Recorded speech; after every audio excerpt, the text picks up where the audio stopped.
Just before I start talking, by a show of hands, how many of you would consider yourselves makers or crafters or people who build things? All right, so near majority, that's fantastic.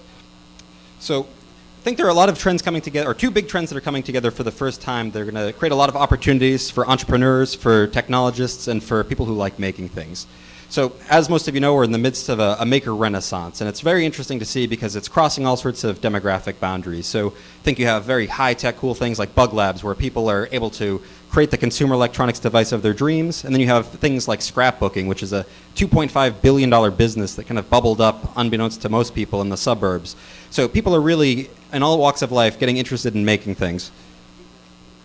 There's also a really cool demographic change happening right now. So as you know, this sort of first generation of net native youth who have been the first generation in history, or at least the generations with television, to turn it off in favor of something else. So they're going online, they're creating.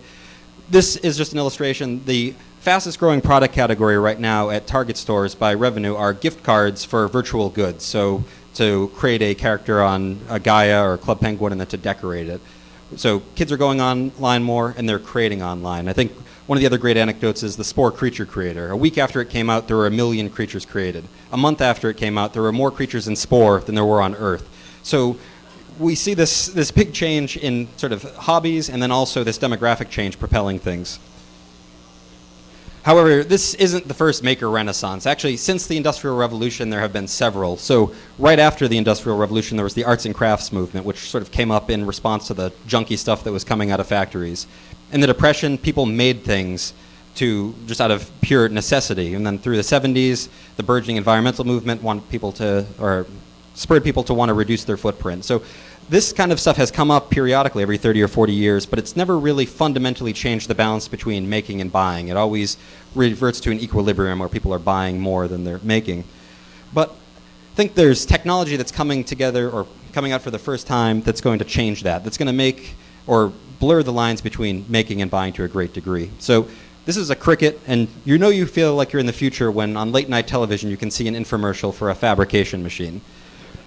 So this retails for $300. You can get it in the infomercial or at any craft store in the suburbs. And what it lets you do is plug in words or images and then have them cut out of 3D materials.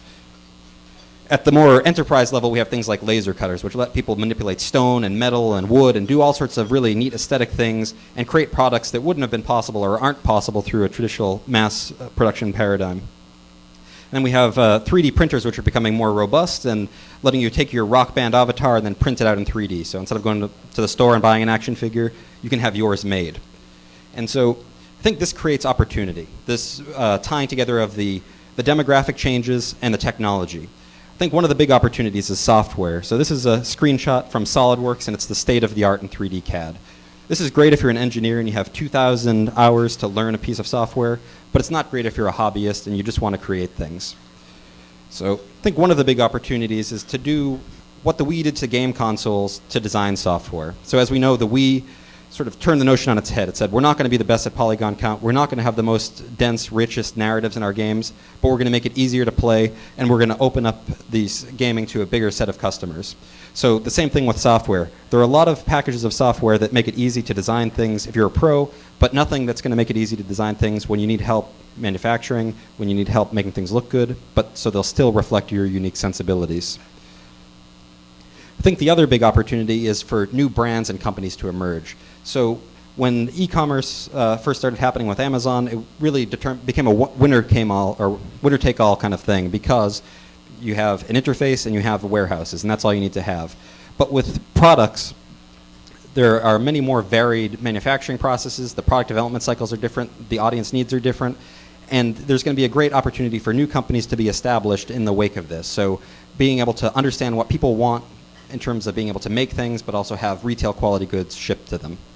And so just a quick plug, myself and a few other smart people have started a company called Replicator where we're putting some of these principles in action. So we're here today. We're really interested in talking to people who are interested in making things, who have companies in this space, or who just like to build.